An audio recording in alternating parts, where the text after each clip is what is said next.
Luzes da cidade brilham na escuridão, passos na calçada no ritmo da canção. Noite quente viva, balanço desse som. Sigo pela rua, sentindo o tenor. Noite de neon, sonho e emoção. Noite de neon, é só vibração. Som que mexe a alma, fogo que consome, batida que nos chama. Vamos até o amanhecer. Hola viajeros, en esta ocasión vamos a hablar de un personaje en concreto, ¿no? No me gustaría hacer la evolución de los personajes porque creo que ya hay mucho contenido de ese estilo y siento que debe quedar más a interpretación del espectador, ¿no? Así que me gustaría más hacer un pequeño análisis del personaje desde su presentación hasta su cierre, ¿no? En el momento exacto en que nos encontramos, ya sea manga o anime.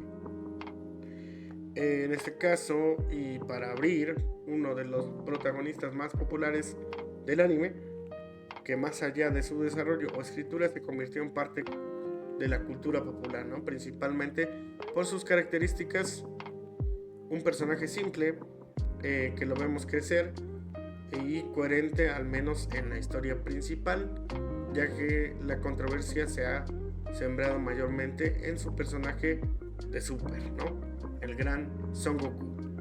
Pero ¿cómo inició su historia? El primer vistazo que tuvimos de Goku fue desde el inicio de Dragon Ball. Era tan solo un niño debido a su crecimiento en la montaña, ¿no? Y su interacción con el mundo y las personas era limitada. Todo esto a solo interactuar con su abuelo, ¿no? Quien era un maestro de artes marciales y fue responsable de enseñarle las bases de dicha disciplina.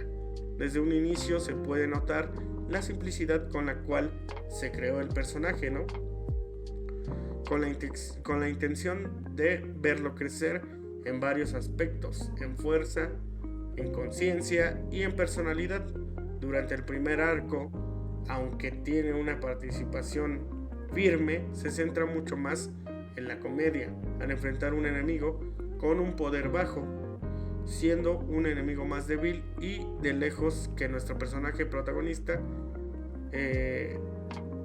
¿no? Y aunque tiene enfrentamientos bastante buenos, durante todo el arco se nota cómo el manga llevaba una visión más centrada en la aventura de encontrar las esferas y conseguir un deseo. Luego de esto hubo una explosión en el concepto de las peleas, donde ya se sentían más trabajadas, y con la introducción del maestro viejo y pervertido, ¿no? El maestro Roshi, que se transformó en un tropo para nuestros días, ¿no? Se mantuvo ese toque de comedia, aunque la exposición de la acción aumentó de golpe con un compañero como Krillin, quien también acompañaba en ambos sentidos, ¿no? En la comedia y la acción. El torneo de artes marciales fue consolidado. Fue la consolidación entre la comedia y la acción, ¿no? Fue el punto culmine de todo esto, con un final muy superior al arco anterior, tomando una decisión acertada a no quitar el torneo como un objetivo, gracias a que Goku perdió contra Jackie Chun, ¿no? Y sí, el torneo fue una buena expansión de la acción, pues el siguiente arco fue un factor determinante para el desarrollo de Goku. Lo vimos protagonizando peleas y aventuras en solitario. Básicamente era nuestro protagonista conociendo el mundo. Por eso, aunque no es el mejor escrito, para mí sigue siendo mi personaje favorito dentro de Dragon Ball, porque fue una progresión simple pero significativa la que se vive con este personaje, ¿no? Con una organización que tiene personajes interesantes, objetivos claros, o sea, ya el siguiente arco, ¿no? que fue la Patrulla Roja, que fue como tomar el concepto de lo que era Pilaf y dotarlo de una amenaza real. Aunque claro, Goku pudo sobrepasar los obstáculos, tampoco se siente que lo conviertan en un Gary Stu, ¿no? Como tal, porque no solo no resuelve todo y no es perfecto, simplemente los derrota utilizando la fuerza bruta sin más. De repente cierta inteligencia, pero nada más. El siguiente arco con el torneo de artes marciales me parece un acierto, mejorando cualquier aspecto del anterior torneo, ¿no? Mostrando el crecimiento de los personajes, del protagonista y mostrando un antagonista imponente como Ten Shin Han. Aquí Goku comienza a adquirir una mayor dimensión, tomando el torneo con mayor seriedad y con peleas más interesantes. Aquí es donde comienza a notarse los cambios de Goku, el cómo ya no es un niño sin experiencia con el mundo y lo vemos más centrado, ¿no? Pero con ese toque de comedia que le caracteriza. Porque al final de cuentas no es un personaje tonto e inocente, sino puro de corazón. Su pelea con Ten Shin Han es muy buena, creo que es una interacción interesante y que funciona como catarsis para el antagonista, ¿no? Finalmente pierde el combate, aunque se siente muy diferente a la primera vez. La igualdad de condiciones, lo reñido que fue el resultado, y me sigue pareciendo bastante bueno el hecho de que pierde simplemente por suerte, reforzando su crecimiento, pero mostrándole que aún se encuentra en un punto para seguir creciendo. Inmediatamente después de esto tenemos uno de los momentos más significativos para el personaje, ¿no? Que es la muerte de Krillin y su posterior enfrentamiento con el Rey Piccolo. Le muestran a Goku la fragilidad, la tristeza y la rabia de perder a un amigo, siendo la primera vez que lucha por el bienestar de la Tierra, aunque con egoísmo en sus motivaciones, ¿no? Es la primera vez que es llevado al límite también. Me gusta cómo se enfrenta a una amenaza real, cómo además de eso lo muestran como la maldad reencarnada, ¿no? Piccolo. Nuevamente no es una evolución enorme o un cambio del personaje brutal, pero además de mantener la inocencia, en este arco por primera vez lo vemos enfrentar un peligro que la única forma de detenerlo es eliminándolo. A diferencia de la Patrulla Roja, aquí es una amenaza de destrucción, ¿no? O sea, de dominación total. Un acierto aquí es la introducción de Ten Shin Han como protagonista o como personaje secundario, ¿no? Porque vemos la redención de este y cómo Goku ya no es alguien que estaría dispuesto a matar por matar, sino que con su criterio es capaz de perdonar a su enemigo si éste está dispuesto a cambiar, ¿no? Es algo importante y que tomaremos en cuenta para después. En el último torneo, pues ya después de esto, es la culminación del personaje, cerrando una primera etapa como peleador y como personaje sin responsabilidades, la consolidación de la acción en Dragon Ball y la primera vez que vemos a Goku perdonar al villano de turno. También esa decisión de romper con las cadenas de personaje, ¿no? Rechazando pues el puesto de Dios y todo eso que se podría ver en un shonen normal. Bueno, en la saga Saiyajin y de Freezer son una en cuanto al crecimiento de Goku, ¿no? Es la primera vez que abraza ese sentimiento, ese espíritu de lucha que tienen los Saiyajin y que es parte del personaje, cosa que será utilizada igualmente para arcos posteriores. Por eso es fundamental remarcar el contexto. Un ejemplo de esto es cuando Raditz aparece, Goku une fuerzas con Piccolo para salvar a Gohan, demostrando ese cariño y la importancia a su hijo, pero también su personalidad pura al no tener corazón para asesinar a humanos inocentes, ¿no? Es entonces cuando lo vemos actuar Sí, con emoción al ver a un personaje tan fuerte, pero con cautela y hasta con terror por la diferencia de poder. Igualmente, cuando suelta la cola de su hermano, vemos esa incredulidad, pero después no vuelve a caer, a diferencia de lo que hace con Vegeta, ¿no? Que actúa diferente debido a la confianza de su fuerza y al enojo experimentado al ver a sus amigos caídos. La frustración de ver a Piccolo sin vida también, ¿no? El abrazar su sangre Saiyajin se hace más fuerte en Namekusei cuando ve a un pueblo caer a manos de Freezer y lo vemos sentir rencor, empatía por los caídos y con un peso encima de acabar con Freezer. Toda su pelea tiene un significado para Goku. Luego, al transformarse, la confianza se convierte en arrogancia, ¿no? En desprecio a su enemigo. Y cuando la pelea está en el momento álgido, perdonarlo, ¿no? Logra perdonarlo, porque así es Goku, reforzando su personalidad. Entonces no es porque sea tonto, sino que simplemente es de buen corazón. La saga de Cell es una donde podríamos haber tenido la finalización del personaje con él entregando la batuta, tomando un nuevo camino. Desde aquí como personaje lo vemos determinado, serio ante la situación, pero distante, ¿no? Ya que la confianza de él no estaba sembrada en sí mismo, sino en su hijo Gohan, quien desde su perspectiva había pasado de ser un pequeño asustado a un guerrero formidable, ya que cada momento en que vio a su hijo en combate, nunca lo vio dudar. Lo vio luchar, lo vio crecer y superarse, incluso superarlo a él, ¿no? Por eso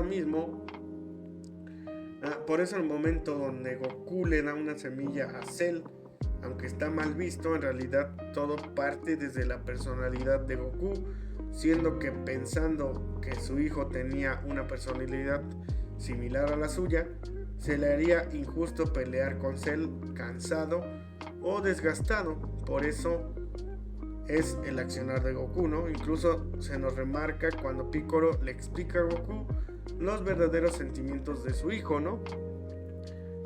Realmente Goku desconocía la forma de ser de su hijo, y no por ser un mal padre, sino porque en cualquier convivencia que ellos tuvieron, vio en su hijo una determinación inquebrantable. Nunca le dijo Gohan a Goku que no quería pelear, nunca se comunicaron de esa forma, y es precisamente porque Gohan también confiaba en Goku, pensando que él se haría cargo de todo, como siempre, ¿no? Por eso también nos dieron ese cambio físico en Gohan para remarcar su crecimiento y que estaba listo para cargar sobre sus hombros el peso de una pelea por el destino de la Tierra, pero su inmadurez, inocencia y falta de comunicación lo llevaron a ser torturado literalmente. Este enfrentamiento tiene un peso psicológico en Goku, ya que el desarrollo de este combate le hizo tomar la decisión de morir, pensando que había sobreestimado a su hijo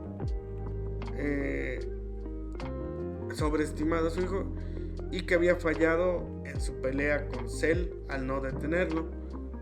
Al jugar con él, es entonces cuando, pensando que es quien atrae los problemas, Goku decide quitarse de en medio, ¿no? Finalmente, en la saga de Majin Buu, lo vemos completamente relajado, hasta un poco ajeno, explicando desde un principio a todos el rol que va a tener. Eso es una muestra de que ha aprendido, porque no ha dejado atrás su personalidad, sigue queriendo enfrentar a Buu, arriesga su tiempo en la Tierra transformándose en la tercera fase, cuando distrae a Buu, y lo vemos ser un mentor brevemente, ¿no? Apoyando emocionalmente a su hijo. Vemos cómo se abrazan. En este arco se toman su tiempo para mostrarnos muchas cosas, y lo vemos aceptando que su rol es apoyar a distancia hasta que revive, ¿no? Con la vida del Supremo Kaiosama. Es entonces cuando comienza a tener un rol más activo, peleando porque sabe cuál es su rol al estar vivo, ¿no? Precisamente. Pero sabiendo sus limitaciones, ¿no? El Goku de antes se habría enfrentado al Super Buu sin dudarlo, aunque la diferencia de poder era inmensa. Sin embargo, aquí lo vemos atacando acatando las órdenes de inmediato, ¿no? Buscando hacer la fusión con Gohan para acabar con Buu rápidamente. Luego, en el planeta sagrado, donde no hay posibles víctimas, lo vemos hasta ser imprudente, ¿no? Pero siempre luchando con todo. Cuando lo vemos preparar la Genkidama, aceptar que Mr. Satan es el salvador de la Tierra y las palabras finales a Buu, no es más que una demostración de lo que es Goku, lo que representa e impregna en su historia. En la batalla, ya pasando a Super, en la batalla de los dioses, aunque se podría decir que hay un cambio de personalidad, siendo que no hay grandes cambios más allá de la infantilización de sus acciones, pero en lo que respecta a cómo interactúa e incluso subestima a Bills, se puede deber a que no siente su ki. Es posible, ¿no? Realmente no percibo una incoherencia en el personaje tan marcada, ¿no? Lo vemos transformarse, frustrarse por no alcanzar ese poder por sí solo, y que en realidad no creo que rompa con el personaje, ¿no? En ningún momento. Ya luego en la resurrección de Freezer podemos ver a un Goku muy parecido a cómo se desenvuelve con Cell, enfrentando sin mucha aspiración al oponente, pero cuando las circunstancias lo dictan, actúa de inmediato y acaba con el enemigo. En el torneo del universo 6 se podría decir lo mismo, ¿no? No vemos un crecimiento, estos arcos se centran más en la emoción del protagonista al conocer a gente más poderosa, que pues es coherente con la línea de nuestro personaje. No veo grandes fallas, más allá de la infantilización, y que quizá lo fuerzan a ser un poco más tonto para crear un ambiente cómico, ¿no? En la saga de Trunks del futuro es más de lo mismo, más allá de verlo desconcertado al verse como un villano, pues no hay gran desarrollo en su personaje ni personalidad, no porque esté completo, sino porque el eje principal era expandir la trama y centrarse en los afectados directamente como Mai, Trunks e incluso Zamasu, y la idea de los dioses, ¿no? Es expandir esa parte. Ya en la saga del torneo del poder es otra parte donde la gente se queja mucho. En realidad no sé cómo tomarme el conflicto inicial, porque por una parte sí se siente bastante fuera de personaje tomarse a la ligera de la destrucción de los universos, pero por otra parte no creo que debamos culparlo directamente, ¿no? Cuando se dice explícitamente que si no se hacía el torneo, simplemente Senosama de igual forma habría eliminado esos universos. Entonces pues no sé cómo tomarlo, pero pues más allá de eso no creo que haya muchas cosas que comentar de Goku, ¿no? En esta parte me molesta de sobremanera porque estos arcos del inicio fueron de menos a más, pero la importancia de estos no se vio reflejada demasiado en los arcos actuales, ¿no? Mientras que en los siguientes se notó un peso narrativo, ¿no? Una razón, o sea, es como si muchos de estos arcos universales fueran una introducción a algo que no se exploró, al menos de momento, ¿no? En la saga de Moro me pareció, ya pasamos al manga, me pareció espectacular, aunque tampoco hubo un gran desarrollo para Goku, pero sí para otros personajes, ¿no? Introdujo nuevos conceptos, la presencia, diseño e historia de Moro me gustó, se me hizo un buen acierto y añadió nueva profundidad al universo de Dragon Ball. Muchos se quejan porque iba a perdonar a Moro, pero pues ya lo había dicho antes, ¿no? Ya lo había hecho con muchos villanos antes en situaciones bastante similares. Lo curioso es que se enojan por eso cuando la justificación es básicamente todo el manga, mientras que cuando Vegeta dejó hacer absorber a 18, todos le aplauden y dicen que Vegeta es el mejor personaje, ¿no? O Vegeta, perdón. Pues claramente está justificado también, pero lo de Moro pues igual, ¿no? O sea, no tiene realmente una incoherencia ahí. Me gustó que Up tuviese su participación, ¿no? Pequeña, pero marcando el avance de la historia, y que Goku tuviera que necesitar de esa pequeña ayuda. No me parece nada descabellado, también me gustó muchísimo y me parece muy acertado la conclusión que tuvo Goku tras su entrenamiento con Merus, no tomando ese rol de héroe que todos le quieren otorgar simplemente porque no va con el personaje. Él pelea y lo hace porque quiere pelear, ¿no? Con quien quiere pelear, ¿no? Bajo sus propias convicciones, y la decisión final la tiene él en sus peleas, obviamente. Me parece perfecto cuando se quita la insignia y pelea como un simple hombre. Luego aparece Broly, pero antes de pasar a eso, en el guión, siento que aquí lo que quiere representar, o lo que quería representar Akira y Toyotaro, es que Goku decidió que como patrullero galáctico y como portador de dicha insignia tenía que arrestar o asesinar a Moro. Sin embargo, él lo que quería era mantenerlo con vida para un futuro torneo o desenlace, ¿no? O sea, para Goku tenía sentido dejarlo vivo, ya sea por supervivencia, como lo hacen con Freezer para el torneo del poder, por ejemplo, o por simplemente que es un enemigo fuerte, ¿no? Luego aparece Broly y mantiene la misma línea, ¿no? Goku intentando razonar con el enemigo, peleando hasta no dar más.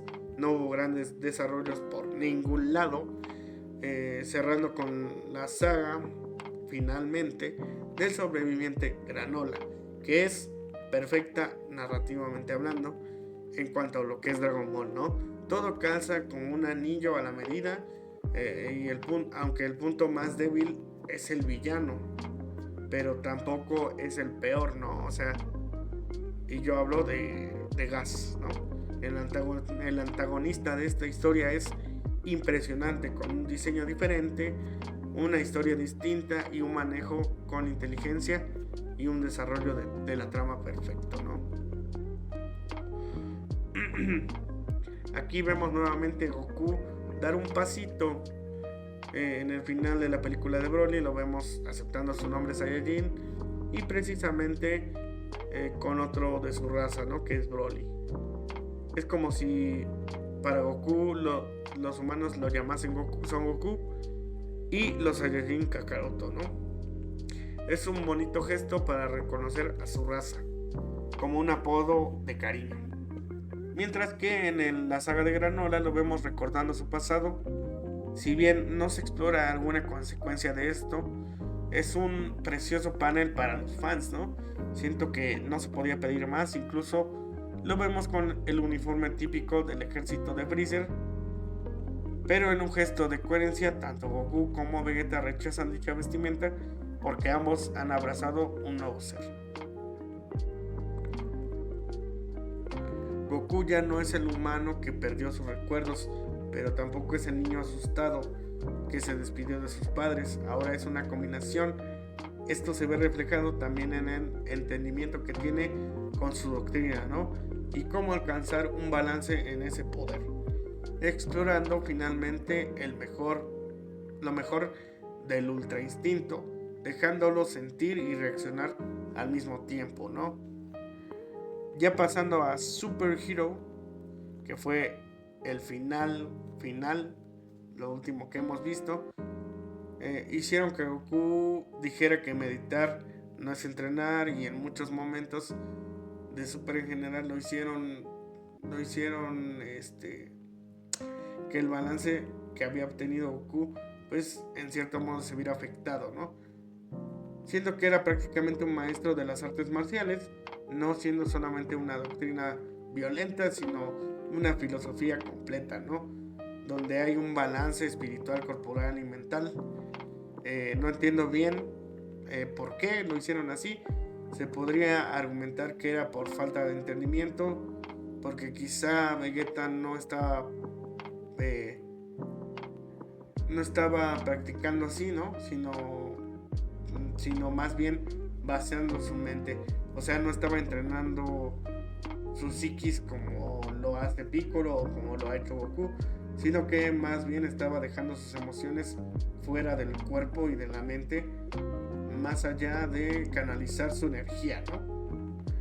Podría ser que por eso Goku no sentía que estaba entrenando de ninguna manera, quizá, pero no voy a justificar lo injustificable, ¿no? Es como buscarle una explicación muy forzada.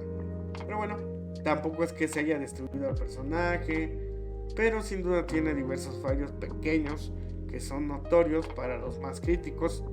Precisamente, si este es un análisis, pues lo tengo que comentar y lo tengo que señalar, y pues no me gusta, ¿no? Efectivamente. Pero bueno, ya en lo que respecta a Dragon Ball Daima, no la he visto completa. Prefiero mantenerla fuera de esto. Siento que no va acorde, ¿no? No quiero despotricar contra mi personaje favorito de Dragon Ball. Y pues bueno, esto fue un pequeño vistazo a lo que fue Goku en todo Dragon Ball. Un poquito de lo que yo creo, de lo que yo siento, de cómo he experimentado el personaje y su historia, ¿no? Un niño de las montañas que desconocía el mundo que habitaba, su pasado olvidado, las dificultades que tenía para relacionarse correctamente. Pues ahora es un personaje con matices, experto en las artes marciales, manteniendo sus rasgos más esenciales, ¿no? Y sobre todo reforzando su personalidad con plena consistencia, pues no, con plena conciencia de dónde viene, ¿no? Con experiencias, amigos y mucho potencial para desarrollar. Porque sí, tiene algo que desarrollar Goku, ¿no? Pero bueno, por eso y más, Goku es mi personaje favorito. Comparte tus opiniones en los comentarios. Deja qué otro personaje te gustaría ver en el canal. Y bueno, yo sigo en este viaje y te pregunto, ¿quieres acompañarme?